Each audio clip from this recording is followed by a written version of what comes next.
Hey gang, Jason here for The Love of Tractors, doing something a little bit different today. We're going to talk cars. I think it's no secret in this world that I love cars as well as I love tractors. And I think for my display, I want this variety of cars because one, we've got a county highway running in the background off to the camera right there. And so we want a nice mix of cars going down that. I don't want you to see the same car every time I take a picture over there.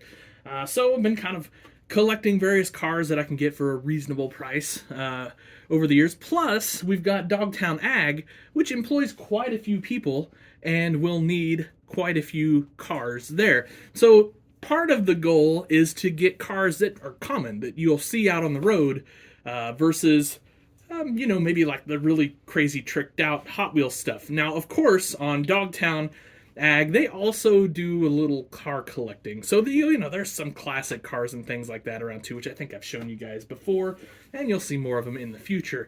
Not to mention, we do our classic tractor and classic car get-togethers occasionally on Dogtown Ag, so it's always fun to have a nice mix for that. So, speaking of cars that you might see around, so we've got this nifty Ford Bronco, and I think they did a really great job on this, by the way. I think this is a green light, if I remember correctly. Could be an Auto World, I don't know. It's one of the two. But they did a really nice job. Looks great, and this is going to look awesome over on the Dogtown Ag parking lot, or occasionally making a trip down the road. They just look good. Pretty accurate representation. It doesn't look like kind of some goofy, over-the-top modified thing. And then we've also got a Ford Explorer, which, maybe this is a manager. I don't know. Maybe he's got a little bit more than the Bronco guy. I don't know. We'll see. But I think this is cool. This almost could pass as a police Explorer, actually. But I don't think we want police on the display. We've no speeding tickets or anything like that. And, of course, my wife and I just picked up an Expedition, so we're kind of looking for, like, an Expedition to put on the display as well. So hopefully we can find one of those down the road. Preferably a red one. So there's kind of this interesting contrast in the car world. It's almost like the model farm toy world a little bit. But so there's other companies out there besides like Hot Wheels, Greenlight, etc., that you guys might know about. And that's Mini GT is one of them, probably one of my favorites because race car. So we got a Corvette race car here, and I really want to do this on a mini display someday. I've got an idea. Like a really tiny mini display, smaller than this field, with about 3 or 4 race cars, and this will be one of those. So these are going to cost you a little bit more money than one of those, but who knows? You might see this in the shop at Dogtown every once in a while. You just never know. Now, of course, we can't talk cars and realistic cars without talking pickup trucks, right? It's a farm.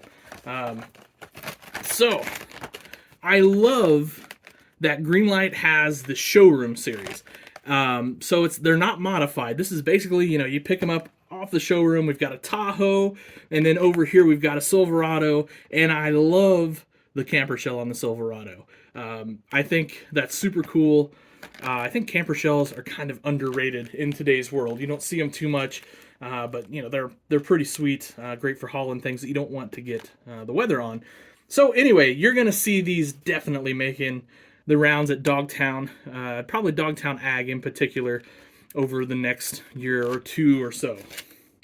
Then I decided that here's before I get into this next one, here is another Tahoe. Now, what's cool about the Hobby Shop series is occasionally they will come with an accessory or an extra set of wheels. So if you don't like what I would call this, like the suburb edition Tahoe, it's just going to be on the streets all the time. You can go with a little bit bigger wheel and tire, and those are super easy to swap on these Greenlight cars out. Although, let's be honest, most people that are swapping those wheels and tires never see off-road either, so I guess that could also be the suburb edition. But either way, it's really cool that we got a variety here. And then, this made me feel old. When vehicles of your youth start becoming classics, oh, that hurts a little bit, guys. Like, it really does. It's like the time someone said that my wife was born in the 1900s.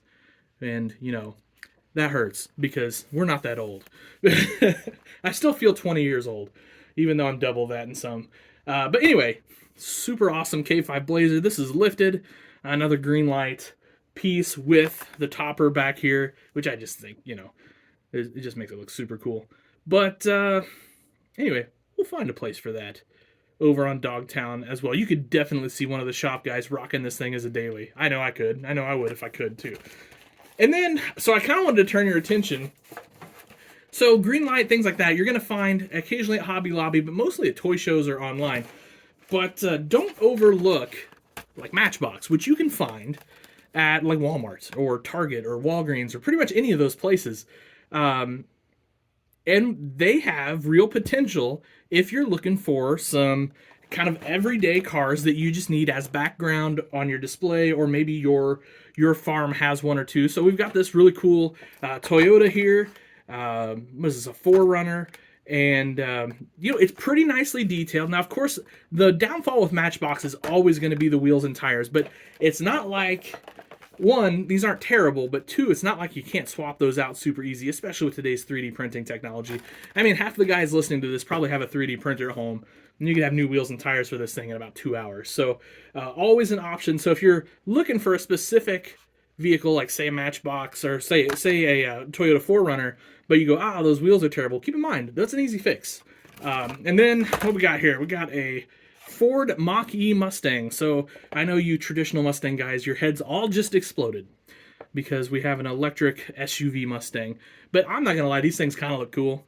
And we're going to see more and more of these around, whether we like it or not. And we definitely see a few around here already. So I can see one of these passing by on the road, or even making a visit to Dogtown Ag occasionally. So like I said, don't sleep on Matchbox. These are like $1 for these. So way cheaper than a green light, which is going to be like a $2 or $3 or $10 if you're getting pickup trucks, and way cheaper than a mini GT, which is going to cost you $20+ probably.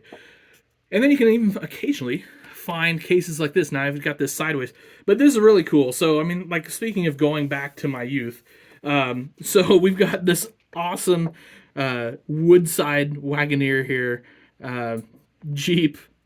And then you've got this Volvo's a newer one. Let's see, what else is... the Mini Countryman. Like, I mean, you don't see too many of those. Those are kind of cool. So the Mercedes, probably not something you're going to see around too much. But as weird as it is, I think this is a W123 Mercedes. So it's like, this would be like mid-early 90s. Excuse me. And you're actually starting to see guys pick these up cheap, and I don't want to say restoring them, but getting them in running condition and dailying them. So that's pretty sweet.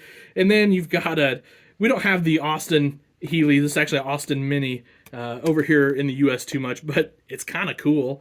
I can totally see that around. And again, like, super cheap. And aside from the tires, actually on the Mini, the tires look fantastic, and they're not too bad on the Jeep as well.